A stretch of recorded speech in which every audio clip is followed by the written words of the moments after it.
Rahel bahkan tidak punya waktu untuk berduka atas kematian kedua anaknya tadi. Dia berbaring di lantai yang berlumuran darah itu dan kram di perutnya kembali muncul. Rasa sakit seperti ini sangat familiar. Sakitnya sama seperti ketika dia mau melahirkan tadi. Dia menyentuh perutnya dan merasa ada yang aneh. Jangan-jangan, masih ada anak di perutnya. Mata Rahel tiba-tiba melebar. Dia tidak berani menunda lebih lama lagi. Dia dengan cepat mengerahkan kekuatannya untuk mendorong, dan darah pun menyembur keluar lagi. Dia merasa tubuhnya terkoyak-koyak lagi. Kalau bukan karena seperti ada suatu kekuatan yang mendukungnya, dia mungkin sudah pingsan dari tadi. Namun, dia tahu dia tidak boleh pingsan. Kalau dia tidak sadarkan diri, maka anak di perutnya akan mati lemas. Dia menggigit ujung lidahnya sampai lidahnya terluka, dan akhirnya menjadi lebih terjaga. Sebuah tangisan samar-samar terdengar. Kilatan harapan muncul di mata Rahel yang penuh dengan air mata. Dia bersusah payah untuk mendudukkan diri sedikit dan melihat ke bawah. 2 anak lagi. Dia ternyata melahirkan anak kembar 4. Pantas saja perutnya besar sekali. Pantas saja nafsu makannya selalu meningkat setiap harinya. Ternyata dia hamil anak kembar 4. Bagaimana bisa dia melahirkan anak kembar 4? Namun, 2 anak pertamanya tadi sudah tiada. Kalau Sania membawa 2 anak pertamanya ke rumah sakit dengan tepat waktu, kedua anak itu mungkin bisa selamat. Namun, dia baru tahu sekarang bahwa semua hal yang terjadi padanya dulu adalah rencananya Sania. Demi merebut statusnya sebagai pewaris harga keluarga Hutomo, Sania ternyata bisa segila itu. Rahel tidak akan membiarkan keluarga Hutomo lepas begitu saja.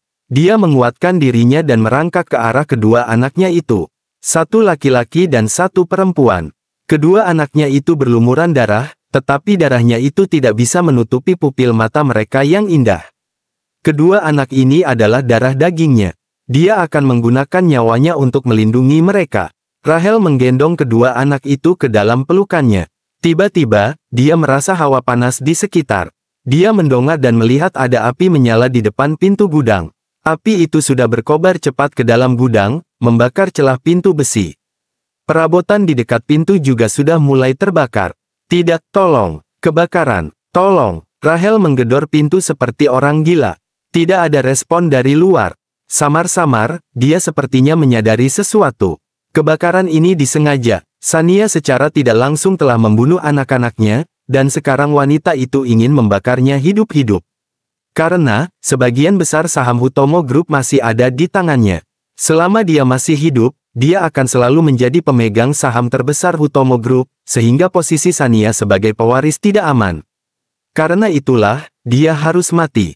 Dia pendarahan besar karena melahirkan, ditambah terjebak dalam kebakaran. Alasan kematiannya akan menjadi sangat wajar. Rahel melangkah mundur karena lidah api yang besar. Kedua anaknya masih mengisap jari mereka di gendongannya, tidak menyadari bahwa bahaya akan segera datang. Nak, Mama nggak akan membiarkan kalian kenapa-napa.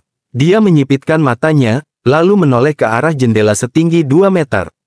Kediaman keluarga Hutomo kebakaran di tengah malam.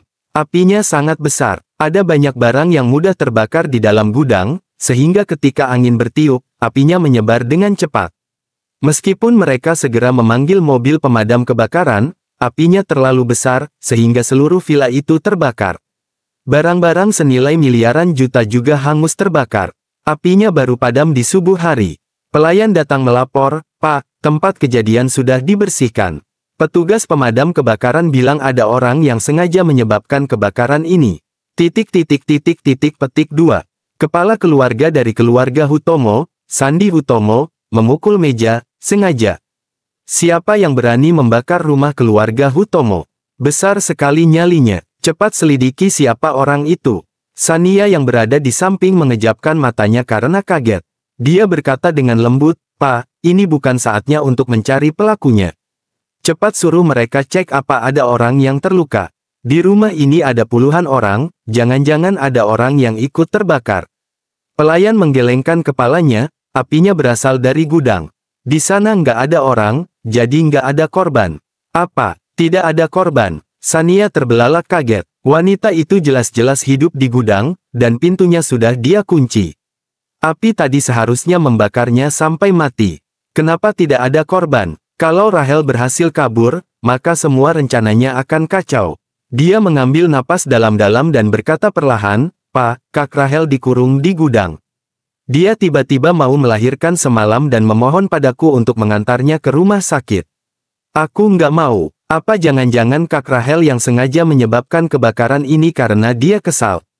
Kenapa aku bisa punya anak pembawa sial seperti dia, sih? Kalian, pergi cari Rahel. Kalian harus membawanya kembali." Ekspresi di wajah Sandy penuh amarah. Barang-barang bernilai miliaran juta terbakar habis. Setelah ini, dia masih harus membayar uang ganti rugi yang mencapai triliunan. Kalau keluarga Hutomo tidak memiliki fondasi yang kuat, mereka mungkin akan bangkrut.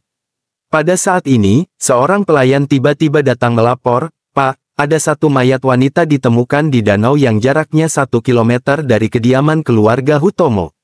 Wanita ini diduga adalah Non Rahel. Kak Rahel putus asa dan melompat ke sungai untuk bunuh diri. Ini semua salahku." Sania menghela napas lega, namun wajahnya basah karena air mata. Anak-anak Kak Rahel yang semalam baru lahir jadi nggak punya mama lagi sekarang, gimana ini?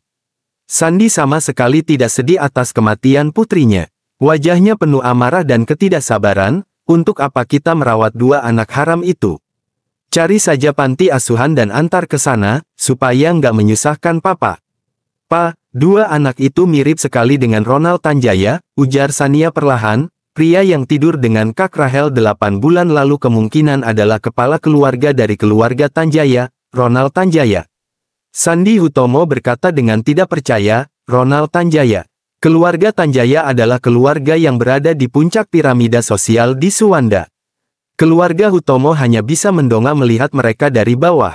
Berapa banyak orang yang ingin bekerja sama dengan keluarga Tanjaya, tapi nggak punya kesempatan. Saat ini, anak Ronald Tanjaya berada di tangan kita, kenapa kita nggak memanfaatkannya saja?" Sandy menyipitkan matanya dan bertanya, "San, apa maksudmu?" "Aku akan membawa kedua anak ini ke kediaman keluarga Tanjaya.